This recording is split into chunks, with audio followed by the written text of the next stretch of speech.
All right, okay, so now we're going to talk about architecting your killer app on AWS. So how technical are we? Programmers.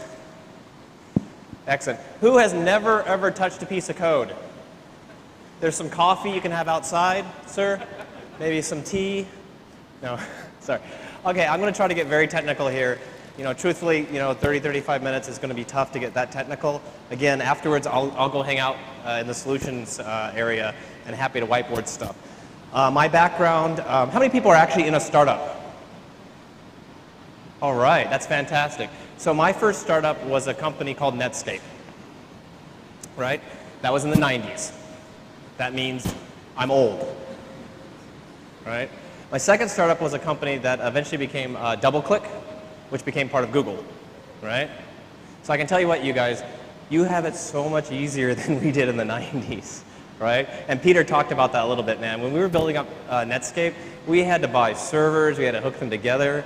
We had to write the web server. Well, that's actually what we sold, right? Same with DoubleClick. DoubleClick, we had one of the very first software as a services, right? And we had to build a big redundant worldwide network, right? Really hard. You guys, you can do that for almost nothing on AWS. So I envy you guys. So basically, the theme of what I'm talking about is going to be standing on the shoulder of giants, right? And what I mean by that is you can build on all this work that everyone else has already done. It's pretty simple, right? If you do not do that as a startup, I think you're going to find that your chances of success go way down, right? You need to go ahead and build on all of this open source software, all these services that are available, right? I'm going to approach everything in terms of 4 different ideas, all right, on how to build your killer app. I unfortunately will not be coding here on stage. You're actually lucky because my code is not that great. But I am a C# programmer and a Python programmer, so happy to talk in any of those languages for you. I want to talk about it in really 4 different areas, right, on how to build your killer app. You need to take advantage of these 4 things. You need to build an app from scratch. I'm assuming as a startup you're building something from scratch. To take into account elasticity, loose coupling, high availability, and as we talked about a little bit before, we talked about agility, right? But not just agility in terms of development agility. You need to have an agile architecture, all right? So I will go into as much detail as 27 minutes and 11 seconds allows me to. So let's talk a little bit about elasticity. Werner talked about it, really high level. What does it mean? It means you're going to have to take an app that can take into account these types of different patterns, right? This type of server patterns, right? These are really general patterns that we talk about, and we use this slide a little bit at AWS. But really, you guys being as good as you are, you're going to have this fast growth pattern, right? If you do not write an app that can take advantage of this elasticity, you're going to waste trying to provision to meet that pattern, right? And as a startup, you have 2 things you're running out of very fast. One is time, and the other one's money, right? When you run out of money, bad news is it's pretty much over at that point, right? If you've got that kind of waste, that above that line for elasticity, right, and you're buying servers, and you're over-provisioning, you're wasting money. And guys, that is your lifeblood right now, right? Or worst case, let's say you do really well, and you get featured on TechCrunch or some kind of news story, and you can't deal with the fact that you have a big spike in your traffic, all right? You have to actually architect your application to be able to take advantage of that. Okay? It doesn't come for free. You can do it on AWS, but if you write a big monolithic application that doesn't scale up, the cloud won't help you, A company that did a really good job with this, just to give you an idea, is a startup. It's called Animoto. Basically what they allow you to do is they take your images, they match it with music, and they do this kind of music video with all those images, right? And they were trying to capture their customer base. And what they did is you can kind of see right here where it says Facebook app. Guess what they did there? They did a Facebook app, right? And in a period, this is a period of less than a week, and they went from tens of servers to thousands of servers, right? 5,000 servers at the peak. And the way they did that is they were able to architect their app to do that, right? They were not awake during this time necessarily. They could have been on vacation, right? Because you can program it to do this in an auto-scaling, an automated fashion, right? And the really cool thing is, you notice there it dropped off, right? So you can imagine they actually saved money there when their app kind of scaled down. They were able to return that back to us, right? So elasticity, I hope we all agree, elasticity is a good thing to have, right? And you got to build it into your application. So how do you get it? How do you get elasticity? Okay, just kicking off EC2 instances is not going to give you elasticity. Just using auto scaling is not going to give you elasticity, right? You have to scale your application horizontally, right? So what does that mean? You have to have your application built so that as you add servers, you get more capacity automatically. No magic, no anything like that. That means you have to build stateless compute, right? If you're writing a system in which people are sticky onto one of your compute instances, it's not stateless, right? So it needs to, each part of your architecture needs to do one thing and one thing only, and when it's done, any other piece of your architecture has to be able to pick that up, right? You have to be able to just add servers and scale out horizontally.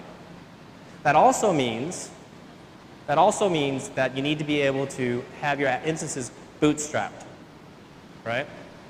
So instances, as they come live, they need to be able to self-configure themselves and join into the application. If you've got manual steps to bring an EC2 instance live or any of your instances live, it's not going to work, right? It has to be fully bootstrapped. So consider that when you actually pick your application stack. Are you picking a stack that requires manual intervention to create something, or are you picking a stack in which you know that's going to be very easy for things to be self-configured, right? For example, the last stack that I worked in was Python and Django. And Python was very easy to deal with dependencies, right? The whole system was able to self-bootstrap and self-provision itself, right? So another company that does that is Pinterest. I am switching microphones. How am I? All right, there we go. So another company that does that on Django is Pinterest, right? So what do we mean by this? This is a very complex diagram. I want everyone to pay very close attention to this. You ready?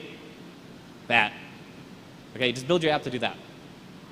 It's not that hard, right? The idea being is under some kind of condition, you can just simply throw another server into your architecture and your capacity is increased.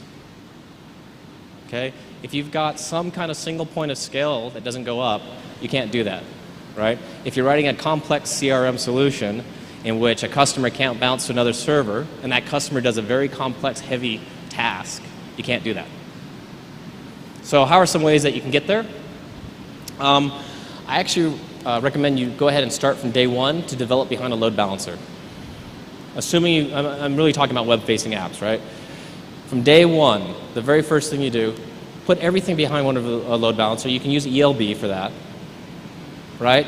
Don't turn on sticky sessions, and make sure that application still works. Because I have developed some really awesome apps that don't work behind the load balancer, right? But start from day one.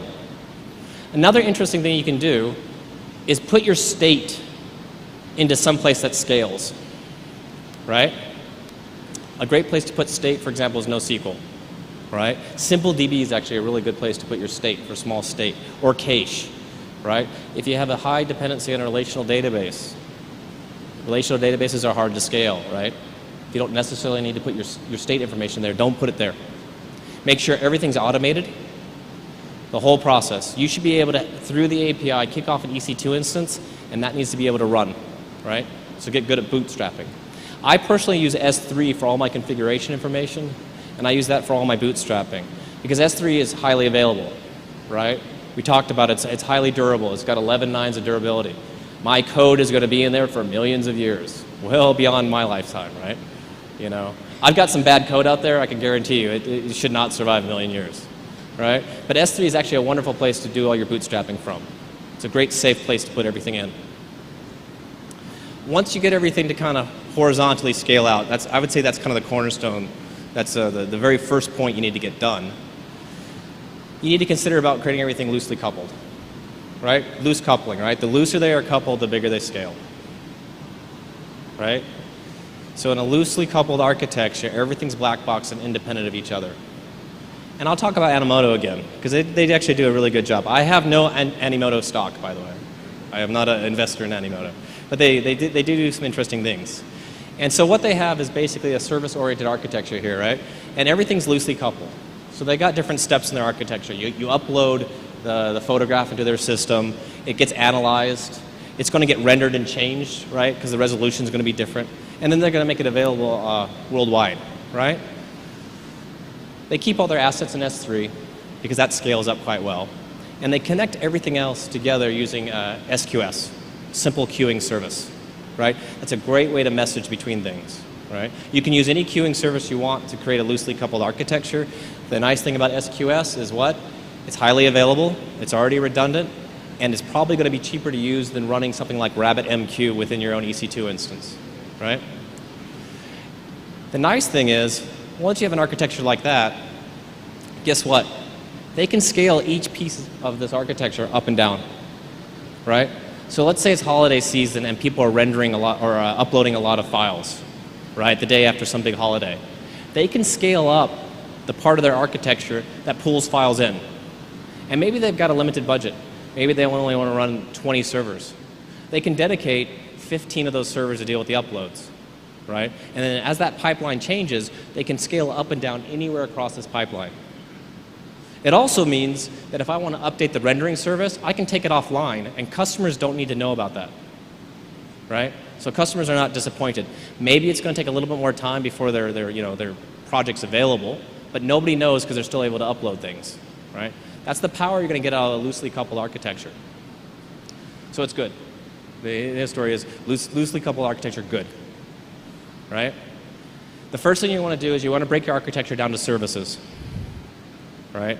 So you need to have the difference is, your decisions are going to go through queues or through other services, but what your application is going to do, break those down into services, into nice discrete blocks. You can glue those together using SQS or some kind of messaging queue. It's a great way to do that. Guess what? You want those services to be what? They can scale horizontally, right? So guess what? All those services are going to be what we talked about just before, right? They're going to be stateless, and they're going to horizontally scale, and they're going to bootstrap, each one. And an interesting thing you can do, is anyone using autoscale with AWS? Anyone? A few people? So usually what people do with autoscale is they say, hey, if my computer CPU is really high, I want you to turn on more web servers. But you can also do autoscaling on the queue size. So that means if somebody's uploading a lot of files, or part of that process flow starts to back up, you can say, hey, wait a minute, there's 50 things in the queue right now. I want you to turn on more of the EC2 instances that handle this service until the queue goes down. And then once the queue is more of a manageable size, maybe you've got an SLA that says you have a 1 hour turnaround, then you can start turning those services off. And basically it's going to look like something like this. Right? You're going to have a bunch of services, they're going to be glued together using SQS, and you can auto-scale on that. Right? That means each section of your architecture is now going to horizontally scale and auto-scale for you. We have a newer service, and I bring this one up.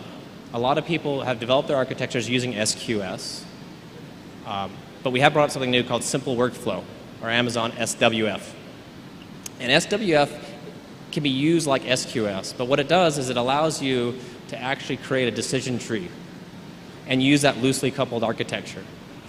And the neat thing about that is, if you connect something quite complex like this together with a bunch of queues, if you need to change that workflow, you have to change your architecture, right?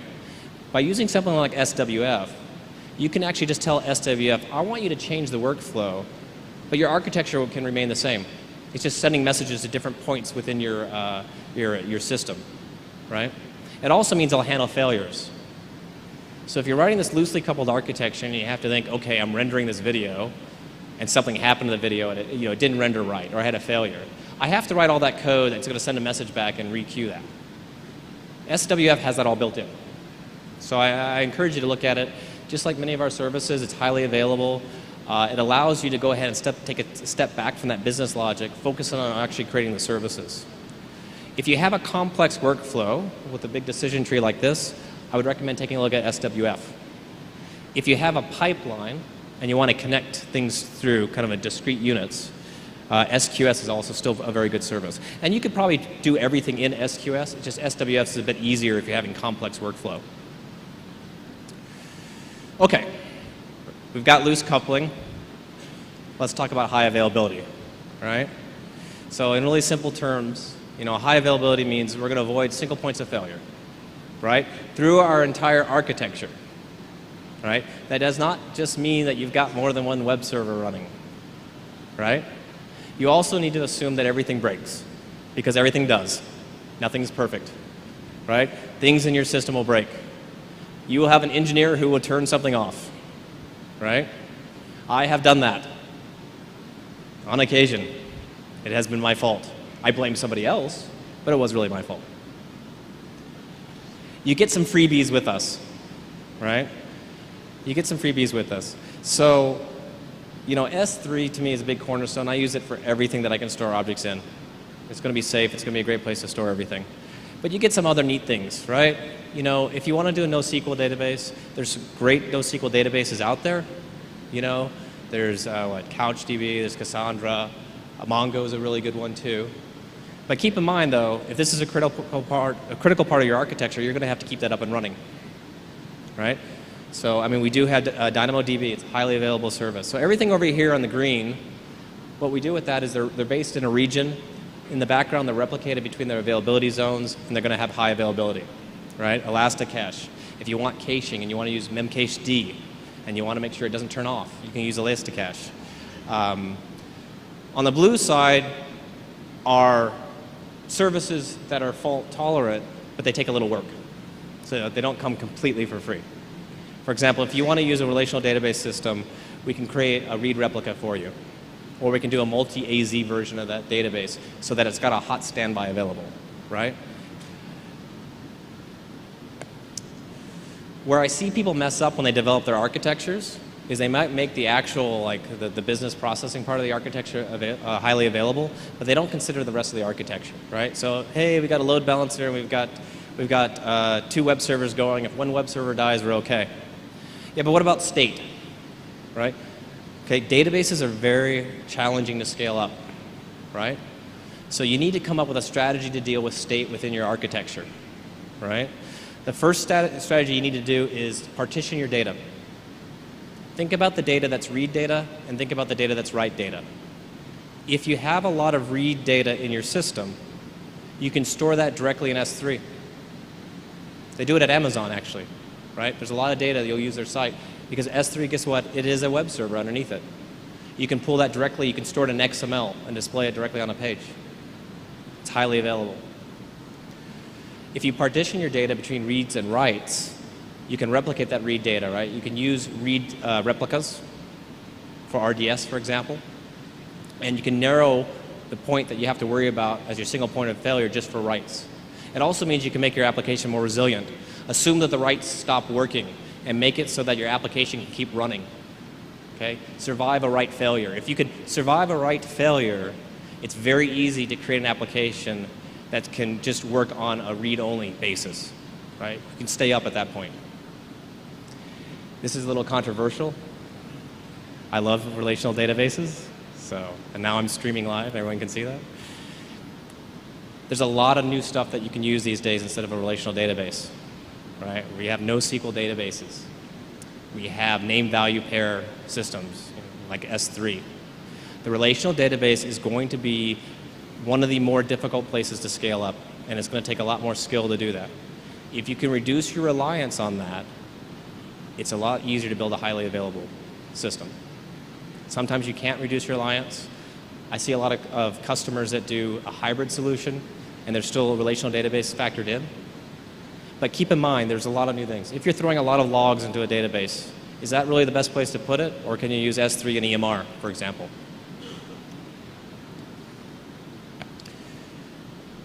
Being highly available also means that you have to have a highly available deployment, right? It's not just being highly available up and running in a production system with multiple web servers. Guess what? When you update the production system, it needs to stay up, or it's not highly available. It doesn't matter the reason, right? Who has taken down the production system by applying an upgrade? Come on, be honest. Yeah, me too.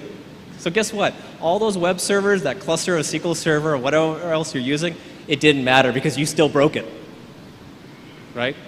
So you have to create a highly available deployment system, and you get to do that. And I talked about that a little bit before with ThoughtWorks, right, in Agile development, right? You can do it, for example, using Route 53. And I'll show an example of that. With Route 53, you can programmatically change the CNAME that's pointing to your application. And you can programmatically make that CNAME point to the newest version of your application and keep the old version of your application still running. So what I do in my own environment is I use Jenkins, and Jenkins actually deploys to my production environment. And it brings up a whole new environment. I never upgrade. I create everything from scratch because it's the cloud. There's lots of resources, right? So I create a whole new production environment from scratch. I leave the old version running, all the web servers, everything. I make sure that the production environment's good, and then using Route 53, I can point to that production environment and leave the last version still running. I call this build and destroy. Okay, it sounds a bit aggressive, but I don't update, never, because updates are hard. It's difficult to do updates. Instead, I have a whole Bootstrap system that deploys a brand new version of my code and I test it. Much easier. And then I've got that hot standby. Because once you make that mistake in production, you realize, oh gosh, I've just turned off the entire company. It's so nice to have the last version sitting there ready to run next to your current version. And what would that basically look like? Something like this. In the magic world of diagrams. You can bring up a new version and you can just point your IP to it. And really what I would do is I would have a whole new version with a new Elastic Load Balancer and let Route 53 deal with that. And you have to design for failure. So our friends at Netflix, they've got Chaos Monkey. Werner's talked about Chaos Monkey. Chaos Monkey turns stuff off. Your architecture needs to keep running. Assume things are going to get turned off. Somebody will turn something off. If not, tell me where your startup is. I'll come over. I'll turn something off. Because it's going to happen. Build your whole system with the idea that things will fail, and when they do fail, your system will still be up. Then lastly, I talk a little bit about agility. And agility is not just doing agile development. It's not just doing Scrum. It's having an agile organization, and it's having an agile architecture to take advantage of that organization. And that's where you get 12 guys who have a company worth over $1 billion, right? These guys are not doing anything but focusing exactly on what their startup needs to get done. You need to focus on your core competencies, right? Focus on the problem that your startup is trying to solve. If you're solving other problems, especially technical problems, take a step back and think to yourself, well, am I doing myself a disservice? Because your time is actually very valuable. When I had a startup, the very first service that I used was RDS, right? Not that I have anything against DBAs, but I didn't want to be a DBA, right? I want a database up and running. I did not spend time installing and configuring a database. You know, this is going to allow you to do database scaling, for example. Search. Is your startup involved in search? Are you selling search? If you're not selling search, please do not spend time figuring out how search works. You don't need to set up complex search servers. I've created a whole architecture using Solar and Lucene. It's a great system. When I had to scale it up, I spent a lot of time scaling it up. Unless you're the next Google, if you're just trying to provide search for your customers, I highly recommend you look at our search service, for example, or any search service. Build all your web properties to be scalable, right? There should be no manual intervention in creating more scalability within your web properties, right? You just throw servers at it, right? If you have to throw servers at it and call a Joe at 5 a.m. to fix that last step, it's not scalable. Oh, and I'm not going to answer my phone anyway, so. Consider something like email services too, right? If a core part of your architecture is sending out email and you're trying to scale up an email server, is that really what your startup's about? Are you selling email services? Maybe not, right? Maybe you're just trying to find a way to communicate with your customer base, right? You don't need to be hosting and managing that email server yourself. Sometimes it's okay to spend a little bit of money to get your time back so you can focus in on exactly what your startup's doing. And you really need to take infrastructure as a code really to heart, right?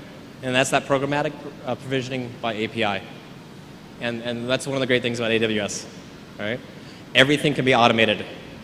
Go ahead and invest that time and automate things, right? If you get a huge spike in traffic at 3 a.m., you shouldn't have to wake up and know about it. And conversely, if that traffic goes off, it should shrink and be automated to save you money. Most of the tools that you're going to use to do a truly agile architecture using infrastructure as code, it's going to be these. So you're going to use the Amazon Machine Image. I have my CI server actually create that nightly with my entire code base. You combine that with CloudFormation, which is going to allow you to script out your whole architecture. And then within that architecture, you use something like Puppet and Chef, which I talked about a little bit before. The way my deployment architecture actually looks like is something like this. So I use a lot of free stuff because I'm cheap. I actually have, for example, all my code, I have it in a hosted environment, and I have it run on Jenkins. And Jenkins actually, what it does is it creates my staging environment. So it'll pull out all my code, it runs it through a series of tests. And when I say all my code, I mean all my code. There is nothing that anybody ever does that touches my architecture. If you're a developer, you have to have, everything has to be automated. It goes through Jenkins, and that includes setting up the web servers, hardening the OS.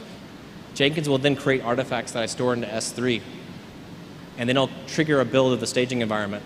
The staging environment will wake up, and it'll bootstrap, and it'll pull those artifacts down from S3 and become live when anything passes through that pipeline.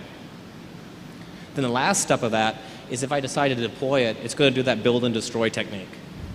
So it's going to create all those artifacts that I know are tested. It's going to throw them up into S3 and create a new production environment for me. And because everything goes through source control and everything is infrastructure as code, I know that that's tested. I also know I can reproduce it at any point in time. And I tag it in my source control.